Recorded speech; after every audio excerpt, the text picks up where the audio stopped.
I'm here with Nathan Cameron after a 1-1 draw with Gloucester. You've got a bit of a cut above your eye there.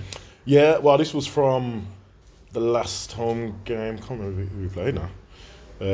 But yeah, this was just opened up from there again. So unfortunately, I can't stay out of the wars at the minute, but it is what it is. 1-1. I think we were a bit disappointed, a bit deflated in the change room. But I said to the boys, it is what it is. I mean, if you would have asked us before Boxing Day, 2 games over the Christmas period against Gloucester, home and away, 4 points out of 6. I think we'd probably take it. Probably not the way Ram wanted it, especially being at home with 4,500 here today, which was incredible support. But you know, we take it on the chin and we move on. Yeah, it was a bit of a battling performance today because they weren't going to give anything away, were they? No, and they're fighting for their life. You know what I mean? You can't expect a team like that to come here and just lay down for you. Even though we didn't play great in the first half, second half we took the game to them a bit. But they were clever. They locked down our main threat, which was Cisse, and they managed to scrape a draw out the game. It is what it is. Like I said to the boys in there, we're not going to win every single game as much as we want to, as much as we might create chances. Sometimes you have to take the point and move on. Equaliser with Paul Downing off the pitch. Was that a question of perhaps not being quite on the money? Yeah, I think our communication was a bit poor.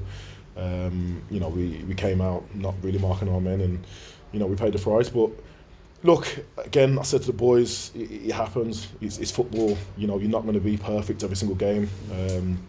And they took their chance, and they held on for the draw, which is an important point for them.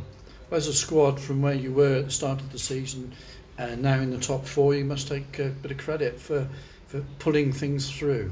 100%. That's why we're so disappointed in there, because we know how far we've come, especially over the last 14 home games. I think we've won 12 or 13, and we've been incredible at home. That's why we're so disappointed, especially with the big crowd here today. But like I said, we move on, and Scarborough away, I think it is, on Saturday. We'll take another big following down there, I'm sure, and we'll try and win that game. Yeah, it's a big test, isn't it, really? Another plastic surface to play on, but it was a real battling game against Scarborough here, so I'm expecting much of the same, I imagine. Yeah, they're a good footballing team. When they came here, they gave us a real good game. I think we won the game 3-1, but they've got some really, really good wide players and created a lot of chances. So it's going to be a good game, going up there, and we'll travel overnight, do things right on the Friday, and hopefully we can go up there and win the game. That would be massive for us. And when you signed, it's now New Year 2024. Did you think you'd see Hereford with a new group of players, a new untested manager, that your club would be in the top 4?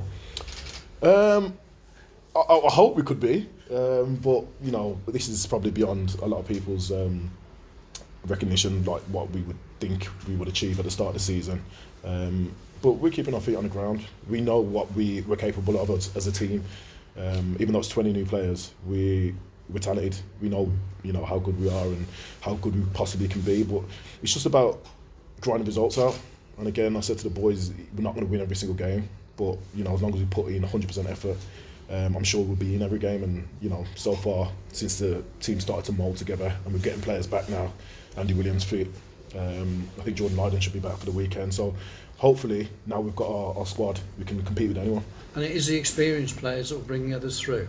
Yeah, I mean, we've got some really good young lads that want to learn and want to push us. They want to play, as much as we want to play, and that's what you need as a squad, a team that can push people from the bench, even people that are outside, looking on the periphery at the minute. But we've got a great balance, and that's credit to the gaffer for bringing in the players that he has, and we just want to keep pushing and see where we get. Like I said, it's 2024 now, we're 4th, I think. If we can just keep ticking off the games, keep getting the points, we'll see where we are at the end of the season. Thanks very much for your time. Cheers, guys. You found yourself playing up front for a second in the second half. Is that always a sort of aim in the last throws of the dice to go? I think that's just, because we're so good at home and we've been, winning games at home. I think, the gaffer just wanted us to go and win the game. He's a manager that wants us to go out and win every single game. It's not about taking a point or sitting back. It's about winning games, especially at home. Unfortunately, we weren't able to do it today, but I just want to try and get up there. I'm desperate to score myself. I haven't scored this season, so. But yeah, I'm sure I'll get on the score sheet soon enough. Is that something you aim for as a defender, just to chip in with the odd goal? 100%. It's not just about the striker scoring goals. It's about the whole team chipping in. We can't rely on Cisse and Cowles to score every single goal, because teams will start looking at them and start literally putting 2 people on them. And for anybody, that's difficult to deal with, even in the Premier League. So we've got to help from the back, from the midfield, start chipping in with goals. I'm disappointed in myself, to be honest. I haven't scored yet this season, but I'll keep trying to plug away and keep trying to get on the score sheet, and hopefully when it starts, it'll come like buses. Okay, brilliant. Thank you.